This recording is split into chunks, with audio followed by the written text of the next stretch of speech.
தமிழகத்தில் தற்போது 16வது சட்டசபையின் பதவிக்காலம் மே 10ஆம் தேதியுடன் முடிவடையுள்ள நிலையில் ஏப்ரல் 23ஆம் தேதி தேர்தல் நடைபெறும் என தேர்தல் ஆணையம் அறிவித்துள்ளது. இது தொடர்பாக வெளியிட்டுள்ள அறிக்கையில், தமிழகம், புதுச்சேரி, மேற்கு வங்கம், அசாம் மற்றும் கேரளா ஆகிய மாநிலங்களில் சட்டப்பேரவை பதவிக்காலம் முடிவடைய உள்ள நிலையில் 5 மாநிலங்களிலும் ஏப்ரல் மற்றும் மே மாதத்தில் தேர்தலை நடத்தி முடித்திட இந்திய தேர்தல் ஆணையம் திட்டமிட்டுள்ளது.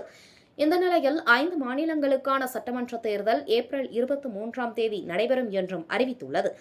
மேலும் தேர்தல் நடத்தையின் பொழுது மேற்கொள்ள வேண்டிய விதிகள் மற்றும் கட்டுப்பாடுகளை அறிவித்துள்ளது.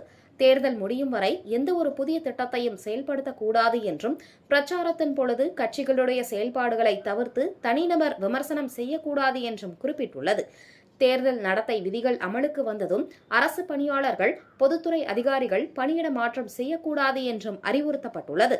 மேலும் அரசு விழாக்கள் நடத்தக்கூடாது என்றும், அமைச்சர்கள் என்ற முறையில் எந்தவிதத்திலும் பரப்புரை மேற்கொள்ளக்கூடாது என்றும் தெரிவித்துள்ளது.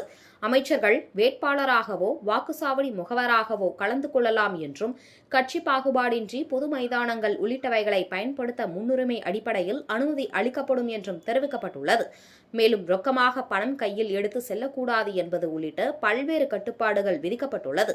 இதனிடையே தேர்தல் பாதுகாப்பு பணியில் ஈடுபட தமிழகம் மற்றும் புதுச்சேரிக்கு துணை ராணுவ படையினர் வந்த வண்ணம் உள்ளனர்.